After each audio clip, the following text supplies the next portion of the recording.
Di lereng gunung yang sepi, di balik kabut yang menutupi puncak, seorang leluhur bertapa dengan tubuh kurus namun tegap, mengenakan kain adat Nusantara yang lusuh, namun syarat makna, lengkap dengan belangkon di kepalanya. Ia duduk bersila di atas hamparan batu purba yang dipenuhi lumut hijau, di tengah hutan yang sunyi. Hanya suara angin yang menyibakkan dedaunan, dan gemercik air dari sungai kecil yang mengalir di bawah tebing, yang menemani kesunyian itu.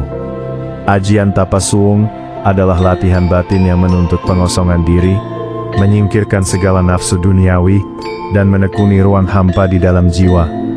Setiap helaan napasnya menjadi meditasi, setiap detak jantungnya selaras dengan denyut bumi. Ia menutup mata, membiarkan kesadaran bergerak masuk ke dalam rongga sunyi di dalam diri. Tempat di mana ego dan ambisi sirna, meninggalkan inti murni dari spiritualitas manusia. Selama bertahun-tahun ia menahan lapar dan haus, membiarkan tubuhnya merasakan pahit dan getirnya dunia, sambil menjaga kesucian pikiran. Hanya cahaya bulan dan bintang yang menjadi saksi. Dalam kesunyian ini, ia belajar mendengar suara alam, dari gemerisik daun, bisikan angin, hingga getaran tanah di bawah kakinya. Setiap suara menjadi guru, setiap keheningan menjadi pelajaran. Ajian ini bukan sekedar menahan diri dari dunia, tapi menyatu dengan dunia. Tubuhnya menjadi ringan, pikirannya jernih, dan hatinya terbuka seluas cakrawala. Ia menyadari bahwa kekuatan sejati bukan dari senjata atau kekayaan, tapi dari kemampuan menguasai diri, menatap kosongnya dunia dengan tanpa takut, dan menerima segala yang datang sebagai bagian dari perjalanan batin. Dalam tradisi ini, orang yang berhasil mencapai puncak Tapasuwung dikatakan mampu menghapus rasa takut, menghilangkan hasrat berlebih, dan menembus batas-batas fisik serta spiritual. Mereka yang mencapai tingkat ini mampu hadir di dunia dan di alam gaib sekaligus, menjadi pengamat yang bijak, serta penjaga keseimbangan alam dan manusia. Namun jalan menuju ajian ini panjang dan sepi. Banyak godaan, rasa sakit, pingin, kesepian, keraguan yang harus dilewati. Mereka yang tergoda untuk menyerah akan kembali ke dunia fana, kehilangan cahaya yang tersembunyi di dalam diri mereka. Hanya mereka yang tekun, sabar, dan bersih hatinya yang akan menemukan inti ajian. Suara sunyi di dalam diri yang lebih nyaring dari semua suara dunia. Ketika puncak tapa tercapai, tubuh yang kurus itu tidak lagi merasa kosong, melainkan penuh dengan energi spiritual yang melingkupi seluruh jiwa. Mata yang semula tertutup kini mampu melihat lebih jauh dari batas pandang manusia biasa. Tubuh dan batin menjadi satu, bersatu dengan alam dan semesta. Inilah kekuatan ajian Tapasuwung, suatu jalan menuju penguasaan diri yang sempurna, keheningan abadi, dan kedamaian hakiki. Setelah bertahun-tahun dalam kesunyian, sang leluhur mulai merasakan getaran yang berbeda di dalam tubuhnya. Hati dan pikirannya telah menjadi seperti kaca bening, tidak memantulkan nafsu, tidak ternoda emosi. Ia membuka matanya perlahan, menatap bulan yang menggantung rendah di langit. Cahaya bulan menembus pepohonan, menyorot wajahnya yang penuh keriput, namun berseri oleh kedamaian batin. Di saat itulah, alam sekitar seakan memberi jawaban. Angin berhembus lembut, membawa aroma tanah basah dan daun gugur. Dan sungai kecil di bawah tebing, beriak dengan irama yang nyaris seperti nyanyian. Setiap riak air, setiap desau angin, dan setiap bayangan pohon yang menari di tanah, menjadi simbol dari perjalanan batin yang telah ia lalui. Ia sadar, Tapasuwung bukan sekadar latihan fisik atau kesunyian, tapi penyatuan dengan seluruh energi semesta. Dalam sunyi itu, ia mulai merasakan kehadiran entitas leluhur, roh-roh penjaga hutan, dan makhluk-makhluk gaib yang selama ini diam di batas dunia manusia. Mereka tidak menakut-nakuti, tapi hadir sebagai saksi dan pemuji. Setiap langkahnya, setiap napasnya, menjadi bagian dari komunikasi tanpa kata dengan dunia lain. Ia mulai mengamati dirinya sendiri. Tubuh kurusnya yang tampak lemah, ternyata mampu menahan rasa sakit. Pikirannya yang awalnya gelisah, kini seolah menembus lapisan waktu, dan hatinya yang semula berat, kini ringan, melayang bersama angin malam. Ia mengerti, inti dari ajian Tapasuwung adalah mengosongkan diri, sampai jiwa mampu menjadi cermin bagi alam dan semesta. Di malam yang sunyi itu, sang leluhur memasuki fase puncak tapa. Ia duduk bersila, tangan membentuk mudra, dan mulai mengalirkan energi dari dasar bumi ke seluruh tubuhnya. Tubuhnya yang kurus bergetar halus, seolah diselimuti cahaya yang tidak terlihat oleh mata manusia biasa. Dalam diam, ia menyadari satu hal. Segala yang ada di dunia, baik manusia, hewan, pohon, maupun batu, adalah manifestasi dari energi yang sama. Energi itu kemudian menyatu dengan dirinya. Tubuhnya tidak lagi terbatas oleh daging dan tulang. Pikirannya tidak lagi terbatas oleh logika duniawi. Dan hatinya merasakan kedamaian yang melampaui rasa sakit maupun kebahagiaan. Ia telah menjadi tengah antara dunia nyata dan gaib, penjaga keseimbangan antara bumi dan langit, antara manusia dan alam, antara jasmani dan rohani. Dan dalam keheningan malam itu, sang leluhur tersenyum tipis. Tidak ada kata yang keluar, tidak ada suara yang terdengar, hanya aura damai yang menyebar di sekelilingnya. Energi murni dari mereka yang menempuh ajian Tapasuwung, yang telah melewati kesepian, penderitaan, dan pengosongan diri untuk menemukan cahaya batin yang abadi. Sejak saat itu, siapapun yang datang ke hutan itu, walau hanya lewat sejenak, merasakan keheningan yang berbeda, seperti udara lebih berat, seperti daun dan batu, menyimpan rahasia yang hanya bisa dimengerti oleh jiwa yang tenang. Dan bagi sang leluhur, ajian Tapasuwung bukanlah tujuan akhir, tapi jalan tanpa batas menuju penyatuan dengan seluruh semesta. Seiring malam berganti, sang leluhur memasuki fase terakhir dari ajian Tapasuwung. Tubuhnya yang kurus kini seolah menyatu dengan batu tempat ia duduk, akar pohon yang menjalar di tanah, dan kabut yang melingkupi hutan. Dalam kesunyian total, ia merasakan bahwa energi yang selama ini dipelajari dan diserap dari alam kini memuncak. Sebuah energi yang mampu menembus batas kehidupan manusia biasa. Dengan hati yang tenang, ia mengangkat tangan ke langit, membiarkan cahaya bulan menyentuh ujung jarinya. Pada titik itu, dunia di sekelilingnya berubah. Suara angin menjadi nyanyian, cahaya bintang menari di udara, dan bayangan pepohonan membentuk pola-pola simbolik yang hanya bisa dimengerti oleh jiwa yang suci.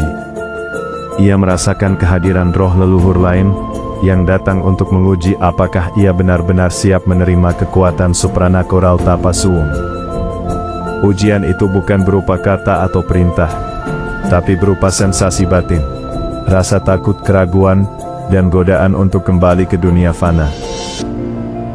Setiap gelombang rasa itu melintas seperti ombak, namun sang leluhur tetap teguh. Dengan satu tarikan napas panjang, ia menenggelamkan semua nafsu dan ketakutan, membiarkan tubuh dan batinnya menjadi wadah energi semesta. Saat itulah terjadi transformasi. Tubuh kurusnya mulai memancarkan cahaya lembut, seperti aura berwarna perunggu bercampur emas, yang menyebar ke sekeliling hutan.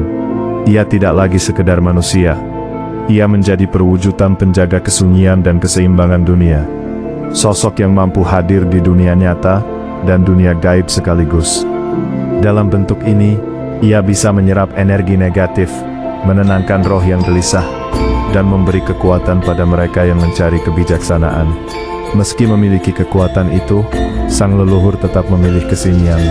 Ia tidak menggunakannya untuk menaklukkan manusia atau meraih dunia, tapi untuk menjaga keseimbangan alam dan menjadi cermin bagi mereka yang ingin belajar arti pengosongan diri.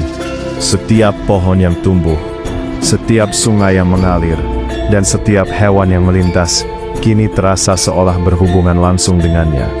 Semua menjadi bagian dari jalinan energi yang ia pelajari selama bertahun-tahun. Legenda mengatakan, siapapun yang tersesat di hutan itu dan menemukan sosok bersinar di bawah bulan akan merasakan damai yang luar biasa. Tidak ada kata yang terucap, tidak ada perintah yang diberikan. Hanya kehadiran murni dari seorang leluhur yang telah menaklukkan dirinya sendiri. Mereka yang cukup bijak untuk meresapi keheningan itu akan mendapatkan petunjuk batin, keberanian menghadapi dunia, dan kesadaran bahwa kekuatan sejati bukan tentang menguasai, tapi memahami dan menyatu. Dan begitu fajar pertama muncul, sang leluhur kembali duduk bersila di batu purba. Cahaya emas itu memudar, tubuhnya tampak biasa kembali, namun aura ketenangan yang menyelimutinya tetap ada, mengajarkan bahwa ajian Tapasuwung adalah jalan tanpa akhir, jalan yang terus mengalir, seperti sungai yang menembus batu, abadi dan tak terbatas. Matahari pagi menembus sela-sela pepohonan, menyinari sang leluhur yang masih duduk bersila di batu purba. Tubuhnya tampak biasa, kurus dan lemah bagi mata dunia, tetapi aura ketenangan dan cahaya halus yang menyelubunginya masih terasa oleh siapapun yang hadir di hutan itu. Seperti getaran lembut dari dunia lain. Ia tersenyum tipis, bukan karena kesombongan, tetapi karena ia telah mencapai puncak ajian Tapasuwung, menyatu dengan alam, waktu, dan semesta. Dengan perlahan, ia membuka mata dan melihat dirinya bukan lagi sebagai manusia tunggal, tapi sebagai bagian dari energi yang lebih besar.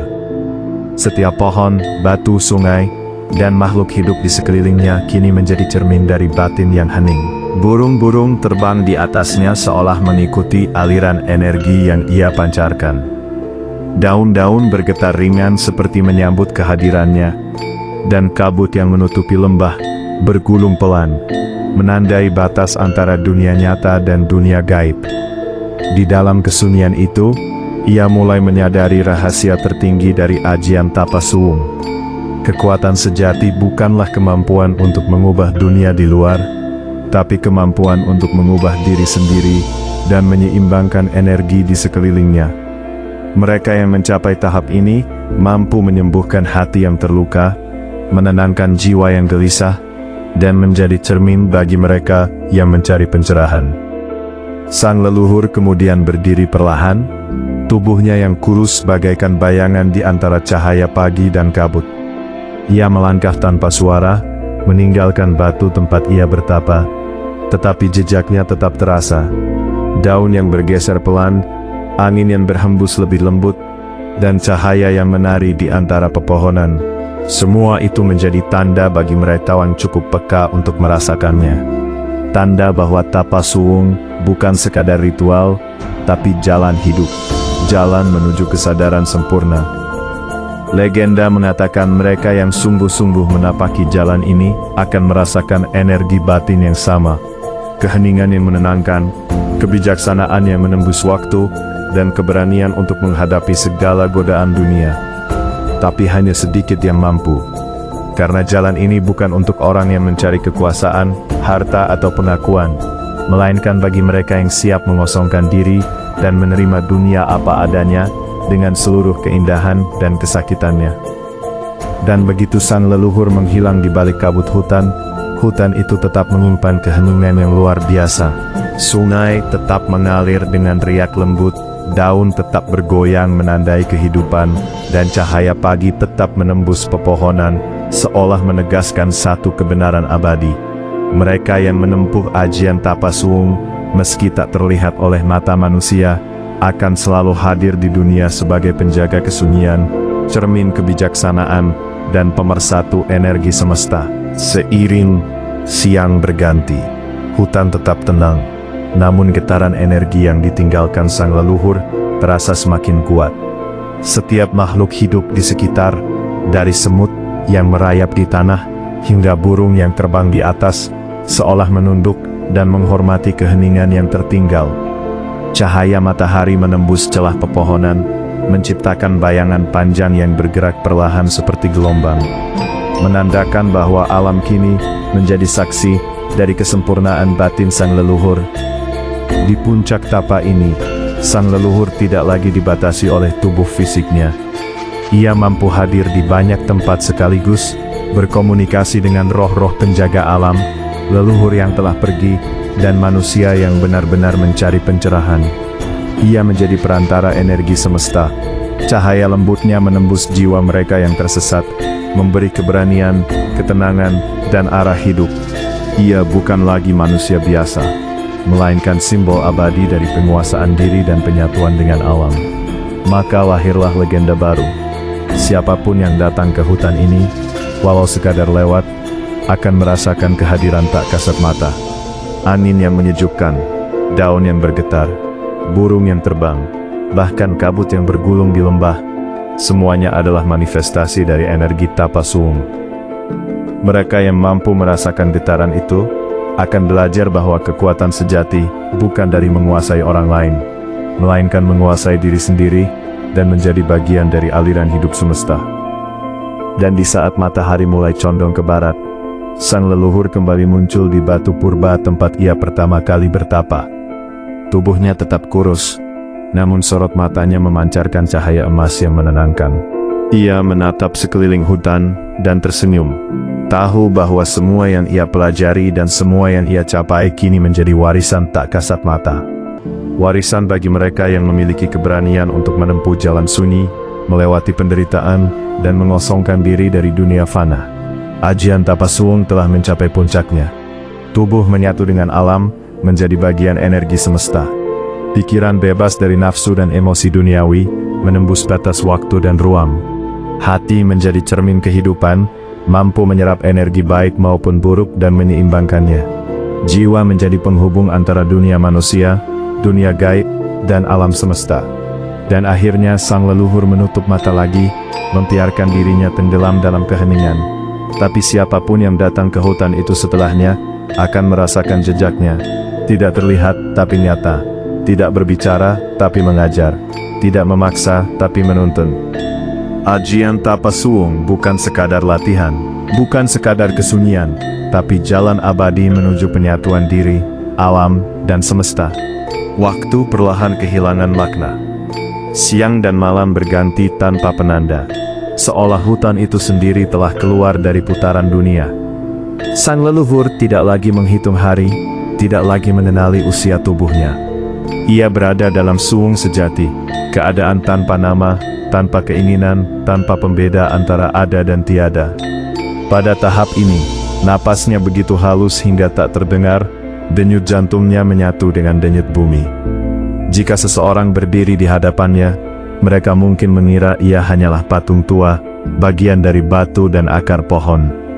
Namun di balik diam itu, kesadaran sang leluhur justru membentang luas, menembus gunung, sungai, lautan hingga langit yang jauh. Ia tidak lagi melihat dengan mata, tetapi merasakan dengan seluruh semesta. Rasa sakit, lapar, dingin dan lelah telah luruh menjadi satu.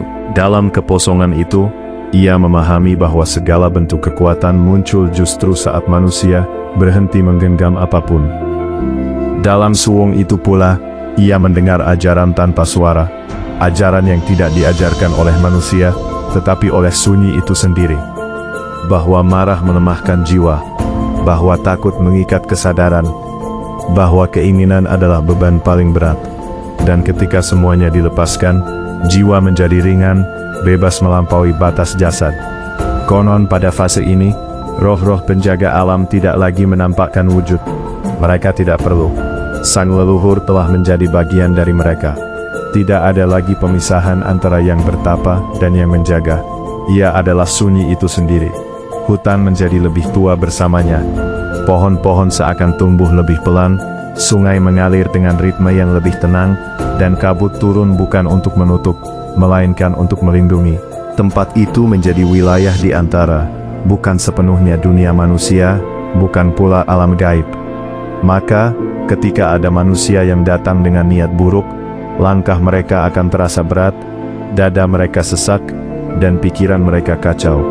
Bukan karena diserang, melainkan karena batin mereka tidak mampu bertahan di hadapan suung yang murni.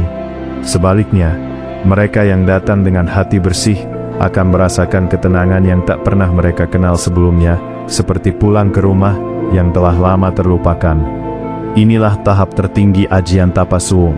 Bukan kesaktian yang dipamerkan, bukan kemampuan yang dipertontonkan, melainkan kehadiran yang mengubah tanpa menyentuh. Dan pada akhirnya, bahkan nama sang leluhur pun memudar dari ingatan manusia. Tidak ada yang tahu kapan ia pergi, atau apakah ia benar-benar pergi. Yang tertinggal hanyalah sunyi yang hidup, sunyi yang mengajar, sunyi yang menjaga, sunyi yang menjadi jalan bagi siapapun yang berani mengosongkan diri. Karena dalam ajian ini, puncak kekuatan bukan saat seseorang menjadi sesuatu, melainkan saat ia lenyap dari dirinya sendiri dan menyatu sepenuhnya dengan semesta.